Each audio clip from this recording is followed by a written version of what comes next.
Okay, so hey, friends in the neighborhood. I've been the YouTube neighborhood. I've been making using a tiny melon baller, little half spheres of fresh mozzarella, pretty fresh, not bocconcini or anything, just nice Italian mozzarella, and those will be in the center of my arancini balls. Obviously, you could use any mozzarella, and you could use cubes. The fact is that usually, this is the Sicilian method, but usually I use my leftover risotto like this. It's brownish color because of the porcini stock, but many more risottos with chicken stock or vegetable stock would be much more light in color, and in fact more white. And you could do you could just use cubes for the center. I have to say that I think that my risotto is so resilient, and it has already quite a lot of cheese in it, that you don't need to have a molten center. That's why I'm calling this, but I'm doing this the Sicilian way, which does have melted cheese in the center. And instead of cubing the cheese, I'm doing it this way because I thought it might be an interesting idea. So, but cubing it works too. Okay, so that's enough for now. That's 2, 4, 6, 8, 10, 12. You know what? It's more than enough. I'll eat what's left over. I love cheese. And basically the hard part's over. If you've already made risotto, this still has lots of cheese and sauteed mushrooms and porcini's bits in there. So much left over. I have my chapelure régulier, breadcrumbs, plain, and basically everything about this is so simple. It's the same way anyone would bread, a chicken parmesan or a veal parmesan, or even a chicken or a veal milanese. So I'm just going to start with my ice cream scoop to get the size right, and put a cheesy center in. As I said before, I usually don't even bother putting melted cheese in the center because the rice is so flavorful and so good. Anyway, so that's one. That you don't really need it. But I'm doing this the traditional way because I feel like it might be interesting to see how it's done conventionally, traditionally. Arancini is, in fact, traditionally Sicilian, and it's always as far as I can tell, I'm not Italian, but as far as I know, it starts with risotto. For me, I don't really just make a risotto just so I can make arancini. Arancini, I think, correct me if I'm wrong, I didn't look it up, but it means little oranges. And they do come out looking like little oranges. So I'm just making little golf-sized balls. I'm going to work through all of this. See how I use the ice cream scoop to get it, quite these regular in size, with a little bit of good mozzarella in the middle. You don't need to see me doing this 13 times or 12 times. You can always wet your hands to keep the rice mixture from sticking. However, this is still quite cool from the refrigerator. I'll show you once again. I have the scoop of the rice. It's actually not simply rice. That would be an absurd way to call it. It's the risotto mixture. Do a little rolling and put it down. And I'll continue that until I've used up most of the leftover risotto and all of my little semi-spheres of mozzarella for that melting center that you expect from true risotto. And before I sign off, I want to reiterate that you don't even need the center, to become delicious. It's just the tradition. I'll be right back. Okay, so I have 15 evenly formed balls with little semicircles of mozzarella inside. Like I said before, you can omit the mozzarella if your risotto is very cheesy, which usually always is. And they came out quite beautifully in size and are equal. And so the rest of this is really just the same thing you would do for any Parmesan crusted Italian food, mostly meats like chicken or veal or pork pounded out. I'm going to the difference is I need a lot more oil than that. I'm using a flavorless oil, in this case safflower oil, because it has a high burning point, and I need a half an inch of it in this medium pan. I would like it to get to no hotter than 306 degrees Fahrenheit. I think I'll put some more in because I have so many porcini rice balls. In fact, I don't know if you noticed, I have enough left over of that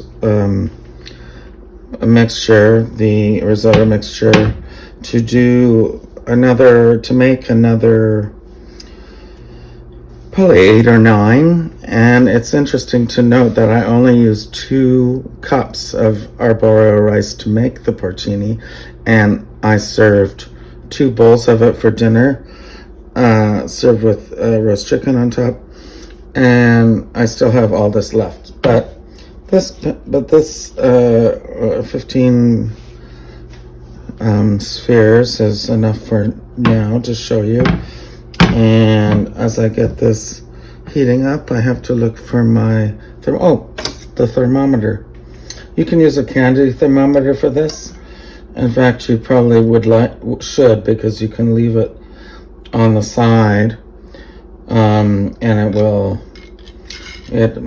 can leave it on an angle, and it will let you know when the temperature is going down and when it's decreasing and when it's increasing. Anyway, before that happens, we need to do our classic breading. Totally classic, totally Italian. Hold on. I will move this out of the way.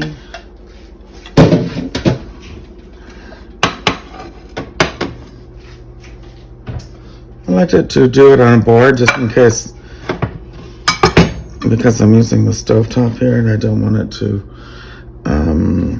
accidentally, I don't want to accidentally cook the eggs. Okay, that's 2 for the coating, doing on a flat surface so that the shards of the shell are less likely to appear. Do a nice blend of that. I don't have to season this. The arborio is perfectly seasoned, and there's an entire cup of arborio rice is perfectly seasoned, and there's an entire cup of quite salty Parmigiano in it. This is where we do the breadcrumbs. I was joking because I was like, maybe chapelet regular sounds fancier, but it's actually just breadcrumbs. Put in about a cup, and I have a cup of flour already in a tray. It's really obviously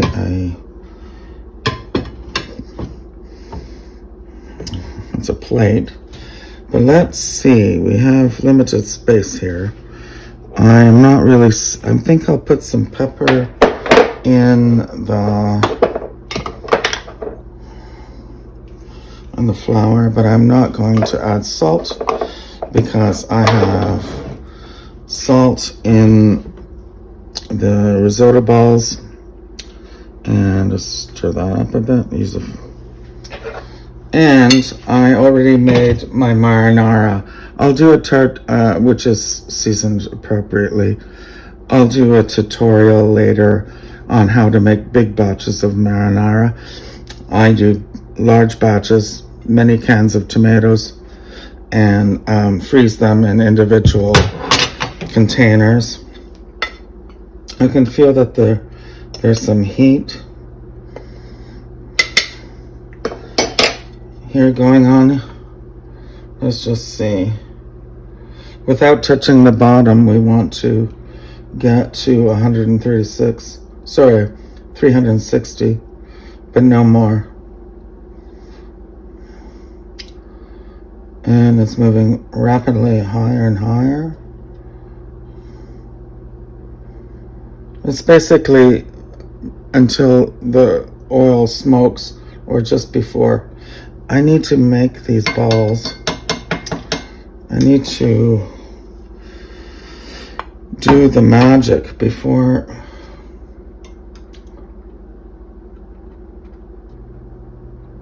Okay, hold on. I need to enrobe these before I get too far into the oil process. So we do flour first, blah, blah, blah, which the egg is coating. Oh, don't handle them too much. Use some forks.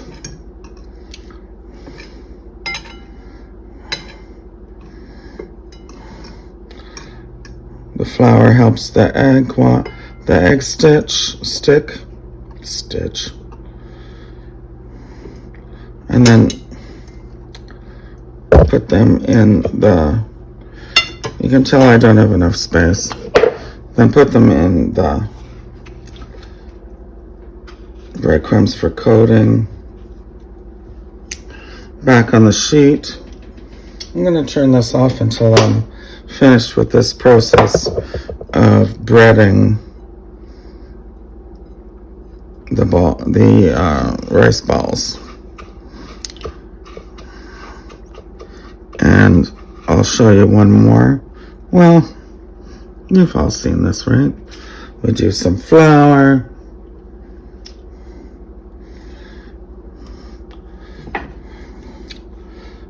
Flour allows the egg to coat it.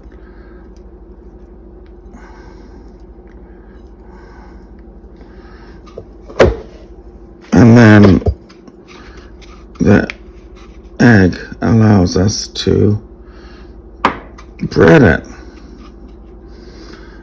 I'll be doing that 13 more times, and then we'll get this frying operation happening. Okay, so like I said, don't treat these like meatballs. They need to be treated delicately. This is actually slightly warmer. I added more safflower oil actually, because I realized that these spheres are a little bigger and I want the bottoms and the tops to be cooked evenly. Anyway, we're going to throw them in quite delicately. The oil is just over, before I turned it down, it was just over 360. I turned it down, and I want to show you the color. If your oil is too hot, they will still be good. They'll just look much darker, and your guests might think they're brown. But arancini, see that color? That's perfect. Everything inside is already cooked. You don't need anything but this orange color, and that's why they're called little oranges, arancini. So 3 minutes is good for this, and the insides will be hot. Hold on, I have to get this one. I'm using my oversized North American Spider. I need to check the temperature because I would like to throw in the last 3, but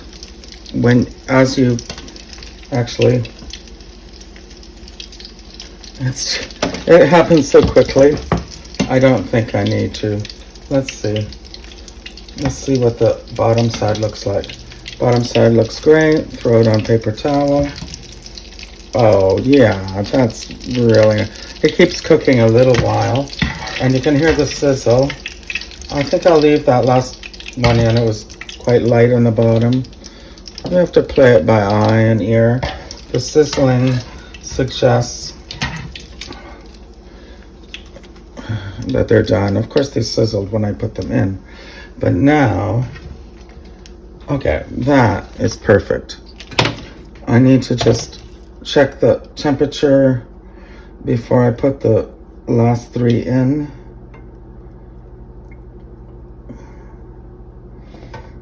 The oil would have reduced in temperature while these cold rice balls were frying. I haven't changed the temperature of the stovetop because I don't think I need to. I turned it down when it reached 370.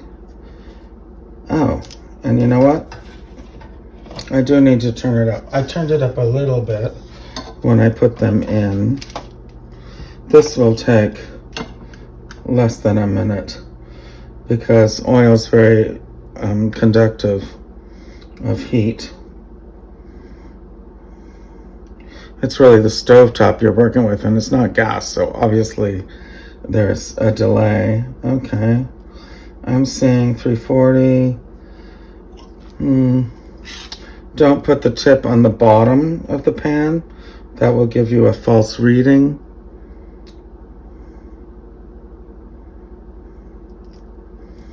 And I'm still getting, I'm getting above 340. I just don't want them to burn them. I want them to look like these creations. 350.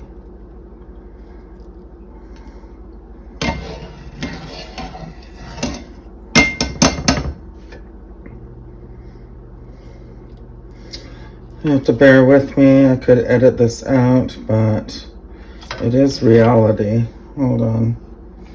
I just want to overshoot it. It's like the moon landing with when you have electric stovetop. You don't want to overshoot it.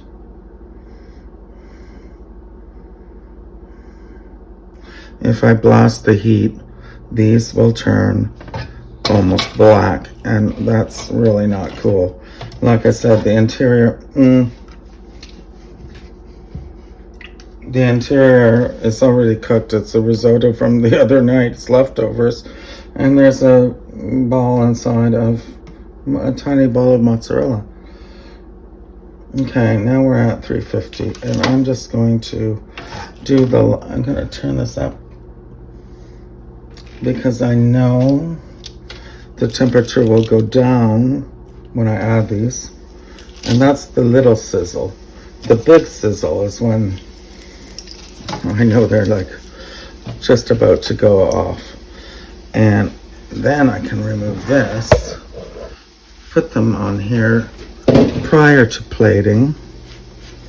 The entire thing isn't really done until it's not done until it's done. No, don't play with them. Don't play with them. It should be 3 minutes. But I want to check this temperature again. Because the last thing you want is after working on all that breading, nice breading, you don't want the grease, the oil to be soaked into the rice. You want it to be fried on outside just enough, and then place it on your paper towels to soak up the excess.